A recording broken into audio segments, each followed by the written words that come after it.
Kay Jesus sa araw na ito na isang pamamaraan. Well, hindi yan naman sinasabi na hindi na gagawin yung mga bagay na ito. Kasi sabi nga natin ito ay bahagi na buhay panlipunan na kapag ikaw ay maghahanda ka para doon sa mga taong mga naging bahagi ng iyong buhay. Sabi nga ay pagdiriwang na buhay kasama ng mga taong naging kabahagi ng iyong buhay. Tulad ng pinahagi mo rito, mga kaibigan, mga kapatid, mga kamag-anak, o mga mayayamang kapitbahay. So, sabi na natin yan ay bahagi ng socialization. Yung hamon na pinamamanig na Jesus ay mas malaki na sabi nga natin ay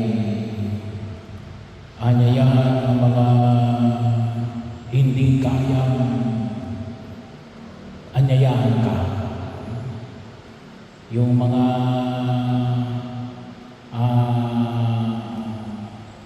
itinuturing natin mga outcast na lipunang kinabibilangan.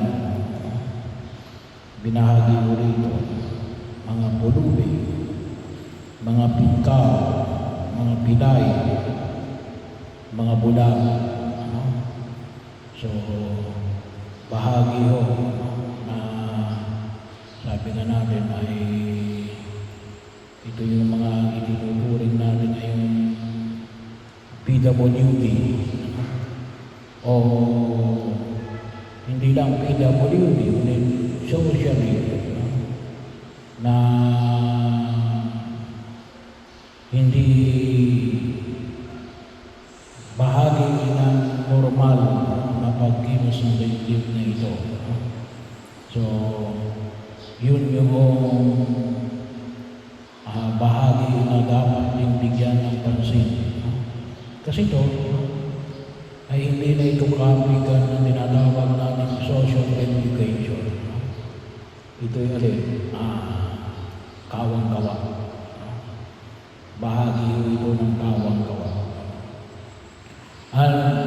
Sabi nga natin, yung kawang-gawa ay katulad na pagbibigay ng pagkain sa mga itinuturing na ito ay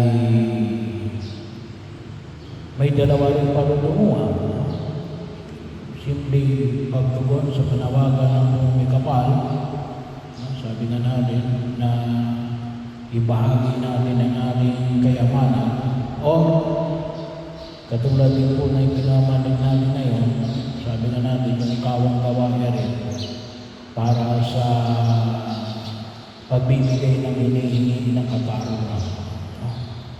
So, bahagi yun na tayo nagkakawang-gawa ay doon pumapasok para ibigay yung hinihingi ng katarungan. So, at yung isa nga din, meritorious. Hindi sapagkat mayroon kang ibinibigay na hinihingi ng katarungan. Ngunit dahil sa alin, nais mong sila rin ay bahaginan ng biyaya na ipinagkaloob sa iyo ng Diyos. Kaya, anong sabi ni Jesus dito? Sila yung bigyan mo kasi sila hindi makagaganti. Kaya may merit. Kaya nga sabi nga natin, kapag nagbigay ka, pagkatapos may balik, yun ang pinaka-merit mo.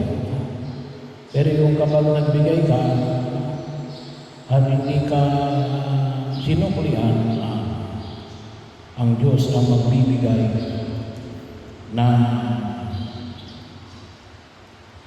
pagganti para sa iyo. Kaya ano sabi ni Jesus ito, mapalad ka, gagantiin ka ng Diyos sa muling pagkabuhay ng mga banal. Kaya yung hamon ay pinagkakaloon ng Diyos sa atin ni Alin. Sabi nga natin, masanay tayo natin, magbigay ng hindi tayo ginagantihan. Kuminsan, mas gusto natin na yung pagkilos natin ay may katapat na ganti. Yung paanyaya na ibangero natin ngayon ni Alin, ay hindi kagantihan, ay magbahagi ka. At huwag sumama yung loob mo. Kasi kapag sumama yung loob mo, kasi hindi ka ginantihan, ay ibig sabihin, ay wala pa doon sa level mo, sa level na ipinamamanig ng puwi ka pa, yung level ng pagbabahagi natin.